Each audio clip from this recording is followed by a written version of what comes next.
اعوذ باللہ من الشیطان الرجیم، بسم اللہ الرحمن الرحیم۔ السلام علیکم، کیا حال ہے سب کا؟ امید ہے انشاءاللہ آپ سب خیریت سے ہوں گے، لیکن وہ فلو کی وجہ سے ہم اس مطلب جمعے کو چاہ رہے ہیں کہ آپ لوگ اس کو آن لائن ضرور سنیں، لیکن کلاس کی وجہ سے اور لوگ بھی اس سے متاثر ہو رہے ہیں نا، تو اس لیے ہم ان کو آج اپنے اپنے گھروں میں انشاءاللہ سنیں گے۔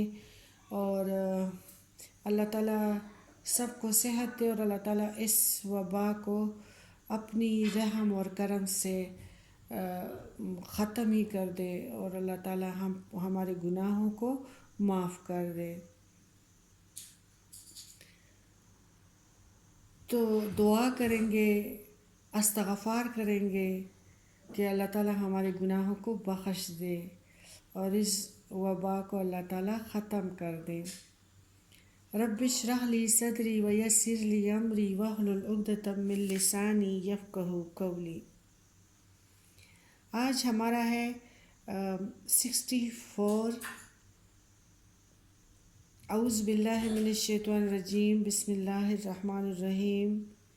قل یا اہل الکتاب تعالوا الی کلمات سواء بیننا وبینکم الا نعبد الا اللہ ولا نشرک بہ شیئا ولا یتخذ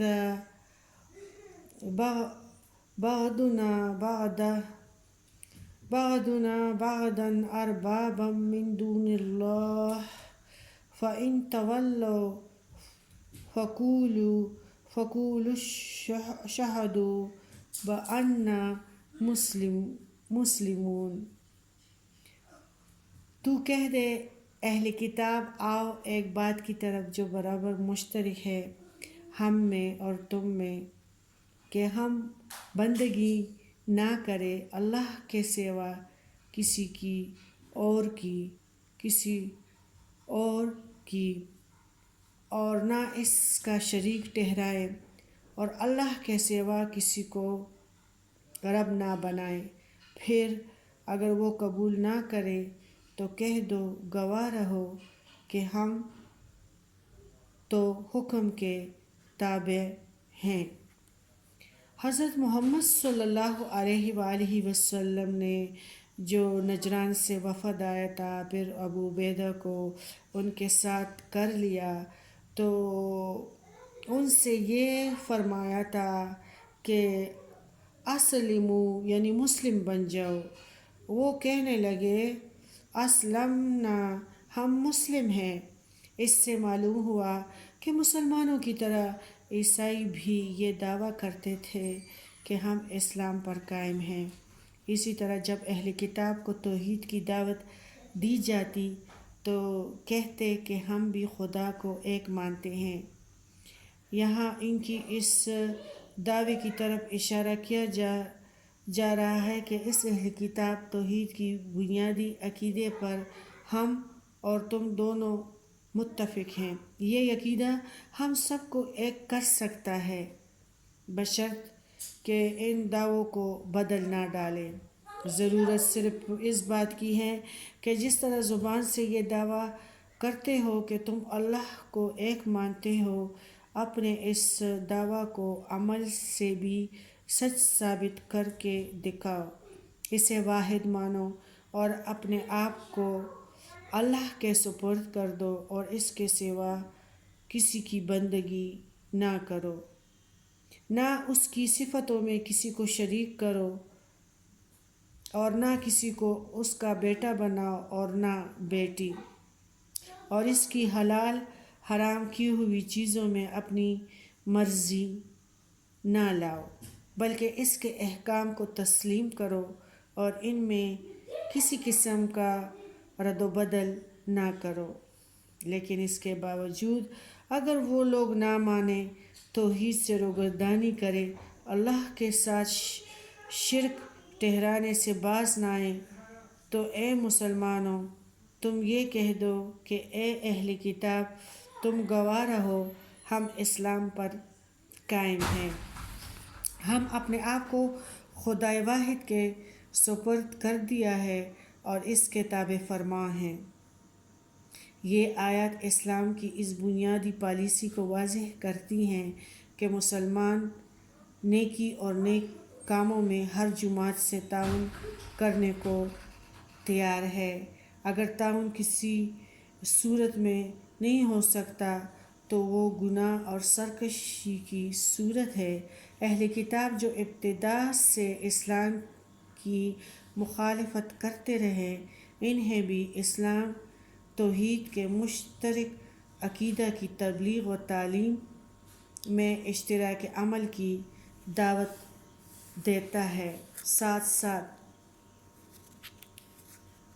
ہمارے رب العالمین 65 میں فرماتے ہیں یا اہل الکتاب لما تحاجون فی ابراہیم وما انزلت التوراۃ والانجیل الا من بعدہ افلا تعقلون ہا انتم ہؤلاء حاججتم فیما لکم بہ علم فلم تحاجون فیما لیس لکم بہ علم واللہ یعلم وانتم لا تعلمون۔ اے اہل کتاب، ابراہیم علیہ السلام کے بارے میں کیوں جھگڑتے ہو؟ اور تورات و انجیل تو اتری ہے، اور اس کے بعد کیا تمہیں عقل نہیں؟ سنتے ہو تم لوگ جھگڑ چکے ہو جس میں تمہیں کچھ خبر تھی، اب کیوں جھگڑتے ہو جس بات کی تمہیں خبر نہیں؟ اور اللہ جانتا ہے اور تم نہیں جانتے۔ اس کا اس طرح ہے کہ یہودی اور عیسائی دونوں اسلام اور توحید کا دعویٰ تو ضرور کرتے تھے، لیکن وہ لوگ حضرت ابراہیم خلیل اللہ کی تعظیم اور تکریم کے بھی دعوے دار تھے۔ ان میں سے ہر ایک یہ کہتا تھا کہ ابراہیم علیہ السلام ہمارے دین پر تھے، جو تعلیمات اور عقائد ہمارے ہی حضرت ابراہیم کے تھے، یعنی بقول ان کے معاذ اللہ ابراہیم علیہ السلام یہودی یا نصرانی تھے۔ ان کے اس غلط عقیدہ کا جواب اللہ نے دیا کہ تورات اور انجیل جن کو یہودی اور عیسائی مانتے ہیں، حضرت ابراہیم علیہ السلام سے سینکڑوں برس بعد نازل ہوئے۔ پھر حضرت ابراہیم علیہ السلام کو یہودی یا عیسائی کیسے کہا جا سکتا ہے؟ حقیقت تو یہ ہے کہ جس قسم کے یہودی یا عیسائی تم ہو، اس معنی سے تو خود موسیٰ یا عیسیٰ علیہ السلام کو بھی یہودی یا نصرانی نہیں کہا جا سکتا، کیونکہ تم پورے طور پر ان بزرگوں کے اصل دین پر بھی نہیں ہو۔ اگر یہ مطلب ہے کہ حضرت ابراہیم علیہ السلام کی شریعت تمہارے مذہب کے زیادہ قریب تھی تو یہ بھی بالکل غلط ہے۔ اس کا علم تمہیں کہاں سے ہوا؟ کیونکہ تمہاری کتابوں میں اس چیز کا بالکل ذکر ہی نہیں ہے، نہ خدا نے تمہیں اس بارے میں کوئی خبر دی ہے، نہ تم لوگ کوئی ثبوت پیش کر سکتے ہو۔ پھر ایسی باتوں میں جھگڑنا جس کا علم آدمی کو کچھ بھی نہ ہو، حماقت نہیں تو اور کیا ہے؟ جن چیزوں کی تمہیں کچھ تھوڑی بہت خبر ملی تھی، مثلاً حضرت عیسیٰ علیہ السلام کے واقعات یا نبی آخر الزمان صلی اللہ علیہ وآلہ وسلم کی بشارت وغیرہ، ان میں تم جھگڑ چکے، لیکن جس چیز کا علم تمہیں بالکل ہی نہیں، اس کے بارے میں کیوں اٹکل کے تیر چلاتے ہو؟ اللہ ہی کو علم ہے کہ حضرت ابراہیم علیہ السلام کا کون سا دین تھا، آج دنیا میں کون سی شریعت اس سے قریب تر ہے اور کون اس کا جائز جانشین ہے۔ ما کان ابراہیم یہودیاً ولا نصرانیاً ولکن کان حنیفاً مسلما وما کان من المشرکین ان أولى الناس يا إبراهيم للذين اتبعوه وهذا النبي والذين آمنوا والله ولی المؤمنین۔ ابراہیم علیہ السلام نہ یہودی تھے نہ نصرانی تھے، لیکن حنیف اور حکم بردار تھے، اور وہ مشرک نہ تھے۔ لوگوں میں ابراہیم علیہ السلام سے زیادہ مناسبت ان لوگوں کو ہے جو اس کے ساتھ تھے اور جو اس نبی پر ایمان لائے، اور اللہ مسلمانوں کا والی ہے۔ حنیفم ایک رخ، ایسا شخص جو راہ حق پکڑے اور تمام باطل راہیں چھوڑ دے، معبود برحق سے تعلق جوڑ کر سب سے تعلقات ختم کر دے۔ قرآن میں حضرت ابراہیم علیہ السلام کو کئی بار اس مبارک لقب سے پکارا گیا ہے: حنیفاً، مسلماً، حکم بردار۔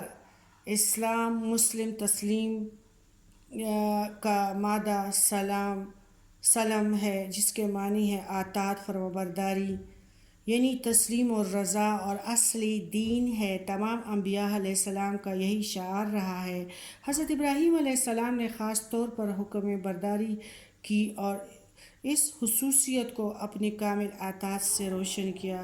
اللہ نے اس آیات میں اہل کتاب کو بتایا کہ حضرت ابراہیم علیہ السلام کا حقیقی مسلک کون سا تھا۔ حضرت ابراہیم علیہ السلام سیدھے سادے مسلمان تھے، یعنی باطل کی تمام راہوں سے کٹ کر صرف ایک اللہ کے تھے اور اس کے فرمانبردار تھے۔ ان کی زندگی کا ایک ایک لمحہ بتاتا ہے کہ وہ ہم تن تسلیم و رضا کے مجسمہ تھے۔ اللہ کے حکم برداری میں اپنی بیوی اور نومولود بچے کو عرب کی وادی میں جو ایک غیر ذی زرع میں چھوڑانا، اپنے بیٹے حضرت اسماعیل کو اللہ کی راہ میں قربان کرنے کے لیے تیار ہو جانا، خانہ کعبہ کی تعمیر میں لگ جانا، سب باتیں یہ بتاتی ہیں کہ آپ کسی درجہ کے، یعنی جو اطاعت گزار تھے، وہ ہرگز مشرک نہیں تھے۔ جس طرح آج تم کسی کو اللہ کا بیٹا بنا رہے ہو، وہ کسی کو اس کی بیٹی تصور نہ کر رہے تھے اور نہ اس کے ساتھ کسی کو شریک کر رہے تھے۔ اللہ نے بتایا کہ ابراہیم علیہ السلام کے ساتھ زیادہ مناسبت ان لوگوں کو تھی جو ان پر ایمان لائے یا پچھلی امتوں میں نبی آخر الزمان صلی اللہ علیہ وآلہ وسلم اور ان کی امت کو ہے۔ یہ امت نام میں بھی، عقائد، اعمال میں بھی حضرت ابراہیم علیہ السلام سے مناسبت زیادہ رکھتی ہیں۔ اس امت کا پیغمبر حضرت محمد صلی اللہ علیہ وآلہ وسلم بھی، اور حضرت ابراہیم علیہ السلام کی دعاؤں کے موافق مبعوث ہوا ہے۔ قرآن کی تعلیمات اور انہی کی اصولوں پر مبنی ہے، اور اسی طرح ہمارے رب العالمین فرماتے ہیں آیت نمبر 69 میں: وَدَّتْ طَائِفَةٌ مِّنْ أَهْلِ الْكِتَابِ لَوْ يُضِلُّونَكُمْ وَمَا يُضِلُّونَ إِلَّا أَنفُسَهُمْ وَمَا يَشْعُرُونَ يَا أَهْلَ الْكِتَابِ لِمَ تَكْفُرُونَ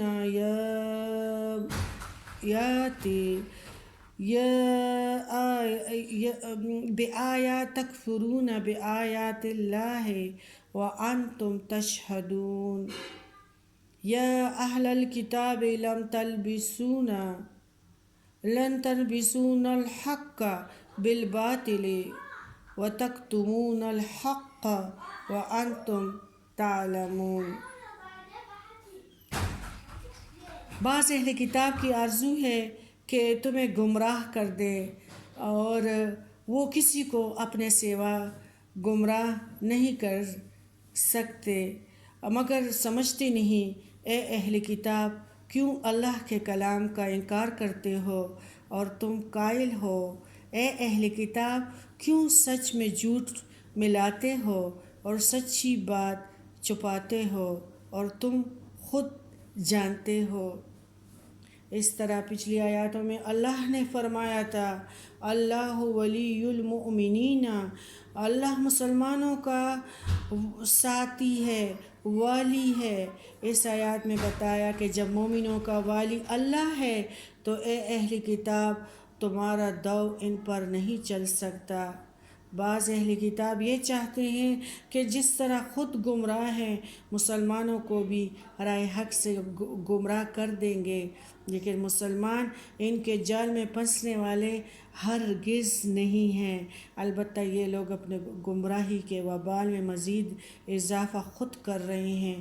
ان کوششوں کا نقصان خود انہی کو پہنچے گا جیسے یہ لوگ فی الحال نہیں سمجھتے۔ اہل کتاب کو تنبیہ دی گئی ہے کہ اللہ کے کلام کا انکار نہ کرو۔ تمہاری کتابوں میں جن کے تم قائل ہو اور پیغمبر اسلام حضرت محمد صلی اللہ علیہ وآلہ وسلم اور قرآن کریم کے متعلق بشارتیں موجود بھی ہیں، جنہیں تمہارے دل سمجھتے بھی ہیں، اور جب تنہا ہوتے ہو تو اقرار کرتے ہو، لیکن کھلم کھلا قرآن اور پیغمبر حضرت محمد صلی اللہ علیہ وآلہ وسلم پر ایمان لانے سے گریز کرتے ہو۔ یہودیوں نے توریت کا بعض احکام تو دنیاوی لالچ اور طمع میں آ کر سرے سے موقوف ہی کر ڈالے تھے، بعض چھپا رکھے تھے اور قطعاً ان کا اعلان نہ کرتے تھے۔ مثلاً حضرت محمد صلی اللہ علیہ وآلہ وسلم کے بارے میں بشارت اور پیشگوئیوں کا ذکر عام نہیں کرتے تھے۔ اس آیات میں انہی اموروں کی طرف اشارہ کیا گیا ہے کہ اے اہل کتاب تم سچ اور جھوٹ کیوں ملاتے ہو، سچی بشارتوں کو کیوں جھٹلاتے ہو، حالانکہ تم جانتے ہو کہ یہ بات حق ہے۔